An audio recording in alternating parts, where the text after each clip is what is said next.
Assalamualaikum warahmatullahi wabarakatuh.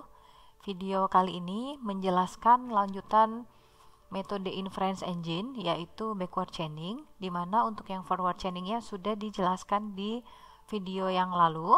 Nah, hari ini kita akan bahas mengenai backward chaining. Backward chaining itu adalah kebalikan dari forward, dimana kalau forward itu cara kerjanya adalah untuk mengetahui diagnosa atau penyakitnya itu berdasarkan dari gejalanya dulu. Sedangkan untuk backward, nanti kita akan cari diagnosanya apa, baru kemudian kita akan cocokkan sama rule-nya, sehingga kita dapat diagnosa ini itu yang berhubungan sama gejalanya apa saja. Nah, kita langsung aja ke contoh kasusnya. Nah, di sini saya pakai Excel untuk menjelaskan seperti biasa. Nah, jadi di latihan 1 ini sama dengan yang di slide ya. Jadi saya pindahkan ke Excel. Di Excel sini sudah ada 5 rule. Soalnya sama dengan soal kasus untuk yang forward, tapi kita akan selesaikan dengan metode backward. Nah, di sini ada 5 rule. Rule yang pertama, jika gejalanya adalah Y dan gejalanya adalah D, maka diagnosanya atau penyakitnya itu adalah Z, dan seterusnya. Kemudian faktanya atau gejala yang bernilai true atau gejala yang dialami sama pasien itu adalah A, B, C, D, dan E.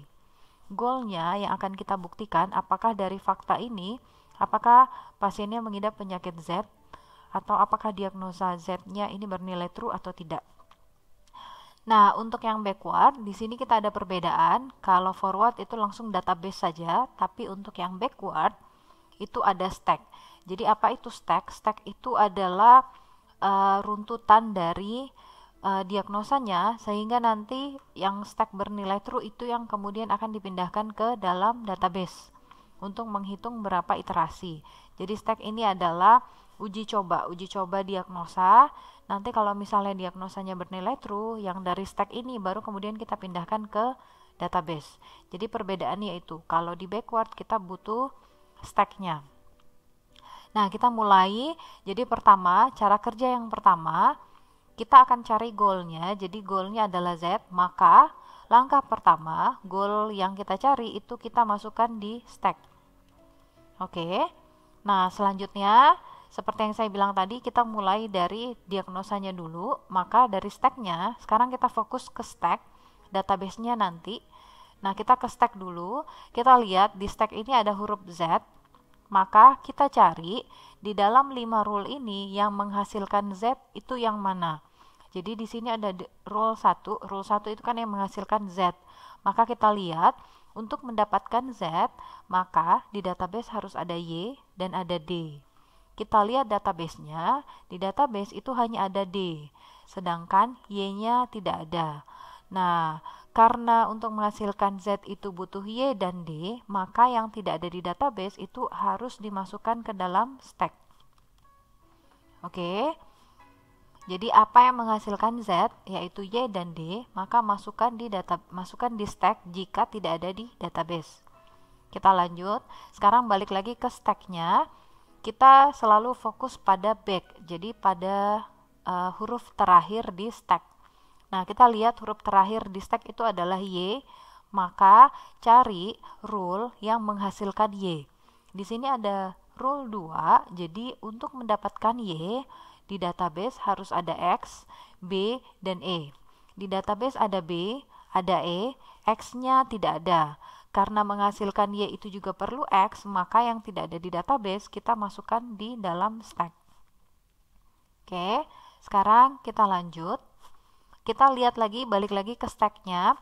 Huruf yang terakhir di stack itu adalah X. Maka untuk menghasilkan X, kita cari X itu ada di rule yang ketiga. Jadi untuk menghasilkan X, di database harus ada A. Sekarang kita lihat, di database itu ada A. Karena ada A, maka X yang di sini stacknya kita coret, kemudian kita pindahkan ke iterasi yang pertama di bawah database. Dan rule yang sudah kita eksekusi, kemudian kita coret. Oke, lanjut. Sekarang balik lagi ke stack, huruf terakhir di stack itu adalah Y. Karena tadi X-nya kan sudah kita hapus atau kita coret, maka huruf yang terakhir itu adalah Y. Maka lihat di database yang menghasilkan Y itu ada di rule yang kedua. Maksudnya di rule sini yang menghasilkan Y itu ada di rule yang kedua. Maka untuk menghasilkan Y di database harus ada X, B, dan E. Jadi ada X, ada B, dan ada E. Karena ada, maka kita coret dulu Y-nya, baru kemudian kita pindahkan ke dalam database. Dan jangan lupa rule di sini harus kita coret. Berarti ini sudah kita eksekusi. Sekarang balik lagi ke stack. Huruf yang terakhir di stack itu adalah Z. Maka Z itu ada di rule 1. Untuk mendapatkan Z, berarti di database harus ada Y dan ada D. Jadi ada Y dan ada D, maka Z-nya kita coret dan kita pindahkan ke dalam database. Rule yang 1 kita coret karena kita sudah eksekusi. Nah, dari sini karena goal kita adalah Z dan sudah terbukti, maka kita tinggal hitung iterasinya 1, 2, 3. Maka hasilnya adalah 3 iterasi.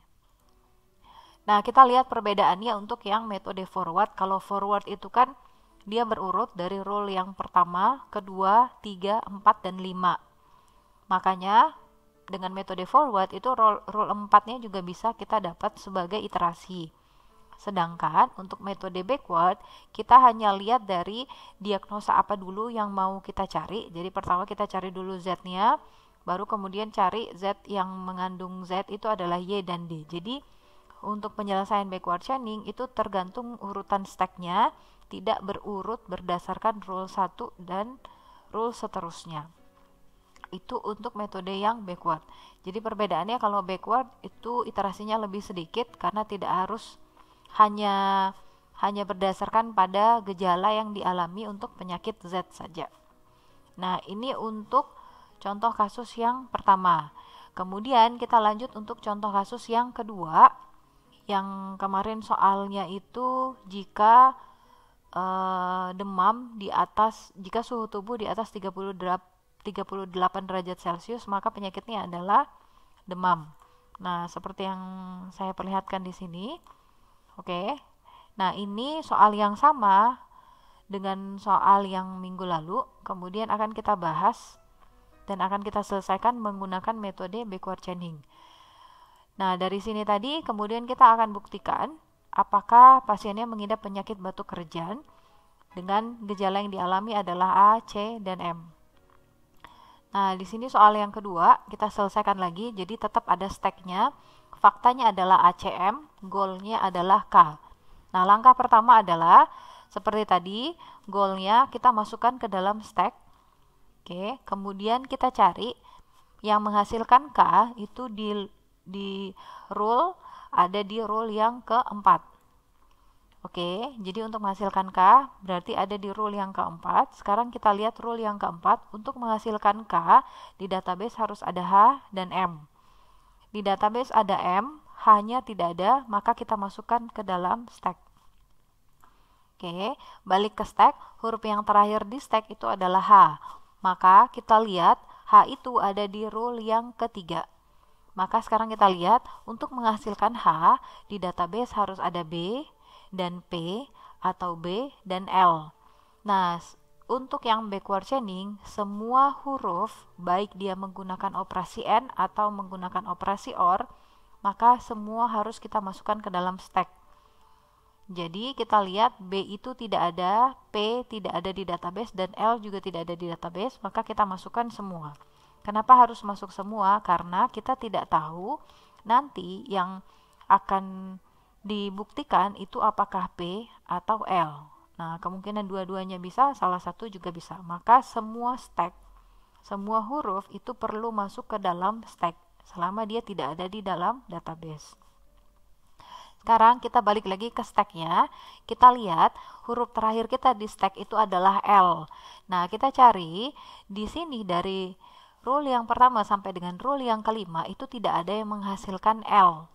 Karena tidak ada yang menghasilkan L, maka L-nya kan tidak bisa kita eksekusi. Nah, jadi kita harus mundur satu langkah ke belakang. Jadi hanya boleh satu, tidak boleh lompat ya. Nah, sekarang kita lihat balik ke P. Kita lihat P. Sekarang fokus ke P. Untuk menghasilkan P, kita cari P itu ada di rule yang kelima. Maka untuk menghasilkan P, di database harus ada L dan M. Nah, karena dia pakai atau, berarti kalau tidak ada L, berarti kita lihat apakah ada M. Di database itu ada M, maka kita coret P-nya dan kita pindahkan ke dalam database. Kemudian rule yang kelima kita eksekusi. Lanjut. Kemudian kita lihat lagi L-nya. Jadi di stack huruf yang terakhir itu adalah L, maka lihat L tetap tidak bisa menghasilkan, maka mundur. Tadi kan P-nya sudah, maka mundur ke B. Sekarang kita lihat untuk menghasilkan B itu ada di rule 1. Nah, untuk mendapatkan B, maka di database harus ada A. Di sini ada A, maka B-nya kita coret. Dan kita pindahkan ke dalam database. Lanjut, balik lagi ke stack. Oke, ini kita coret dulu. Nah, sekarang balik ke stacknya. Huruf terakhir L tetap tidak bisa ya, jadi mundur lagi ke H. H itu ada di rule yang ketiga. Maka untuk menghasilkan H, di database harus ada B dan P atau B dan L. B ada, P-nya P-nya ada, jadi B ada, P juga ada, walaupun L nggak ada nggak masalah ya, karena dia pakai OR. Maka karena di database-nya ada B dan P, maka kita coret dulu H-nya. Setelah itu kita pindahkan ke database. Dan rule yang ketiga kita coret. Lanjut ke stack lagi. Tetap L-nya tidak dapat, maka balik ke K. Jadi untuk dapat K di database harus ada H dan M. Di sini ada H dan ada M, maka kita coret K-nya dan kita pindahkan ke database. Oke, selesai. Nah, pertanyaannya apa yang terjadi dengan L? Nah, L ini tetap akan ada di stack, jadi dia tidak akan pindah ke database. Nah, ini tetap kita akan hitung iterasinya adalah 1, 2, 3, 4. Maka jawabannya adalah 4 iterasi untuk menghasilkan dan membuktikan apakah K-nya bernilai true. Kalau di metode forward kemarin kan semua rule-nya ini tereksekusi dan dapatnya 5 iterasi, tapi kalau backward itu tergantung dari stack-nya. Nah, setelah itu saya jelaskan untuk tugasnya.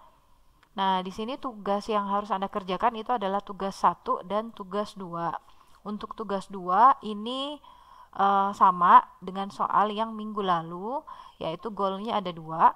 Nah, tapi hati-hati karena ini adalah backward, maka kita harus cari goal yang mana dulu. Karena kalau backward kan berarti kita harus cari goalnya, jadi kita tentukan mana goal yang pertama, kemudian mana goal yang kedua.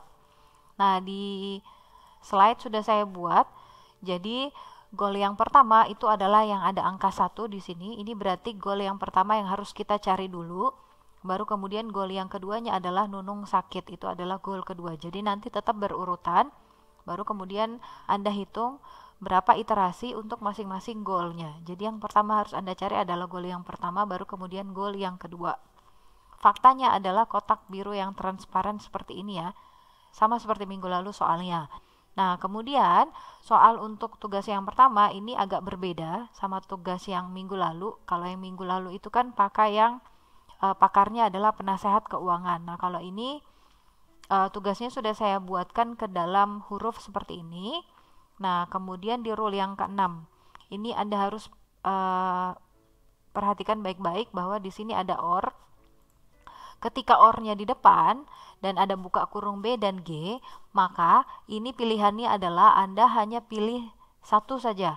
Apakah Anda mau buktikan J, atau kalau J-nya tidak ada, baru buktikan B dan G. Kalau kemarin kan soal yang kemarin itu OR-nya ada di tengah, jadi OR-nya ada di sini, kemudian N-nya di sini. Tapi karena OR-nya ada di depan, maka pilihannya adalah jika J, maka H, atau jika B dan G, maka H. Oke, itu saja yang bisa saya jelaskan mengenai metode backward chaining. Selebihnya kalau ada pertanyaan dan masih bingung masalah penjelasan video ini, bisa melalui WA group saja. Terima kasih. Assalamualaikum warahmatullahi wabarakatuh.